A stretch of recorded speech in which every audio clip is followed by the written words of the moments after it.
Deuteronomy 1 verse 6. Zvebhaibheri izvi pana kana mwana wesangano.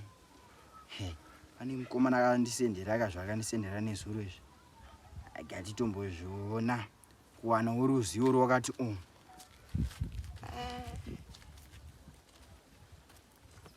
komana. Wow. Kune vanonzi varume vanotifamba chibasa ichi.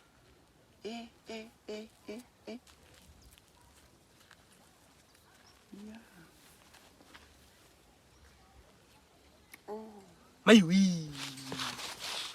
Kondimi. Baba. Kondimi. Kana dengara nyara. Kunyara neko naye munhu waMwari. Ukona zwana akuri papa. Zvanhu wakuru zvipo zvanotaura. Udedzerisa. Kana dengara nyara. Udedzerisa chi? Zvanhu wakuru zvipi zvaona. Zvamamshona. Zvanhu wakuru. Iyo mavhesi anga ichi research mani pa online apa.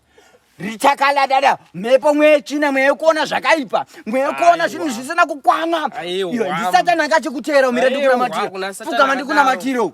Fuka mandi kuna matiro. Inini munhu wamfundisi kuona zvinhu zvakadaro zvo. Muzita baba nene mwana kana nene mtsvene. Itai kuti zikomana ripepuke, risaona zvinhu zvisina kukwana. Mfone mfundisi, risandinyepere. Andika ndinotenda Mwari wachakukomborera kuona kuti ndinyepera uzvinzwa reyo. Uzvinzwa. Amen. Tinotenda zvedu. Haikona kuda kundinyepera zvinhu zvisina basa. Wandiona nchiona chi? Wandiona nchiona chi? Zvanhu wakuru zvipi zvaunoziya iwe? Ukukanganisira Isaac muBhaibheri. Pana Isaac tikazaya pana spiwe. Zvinonzonzo.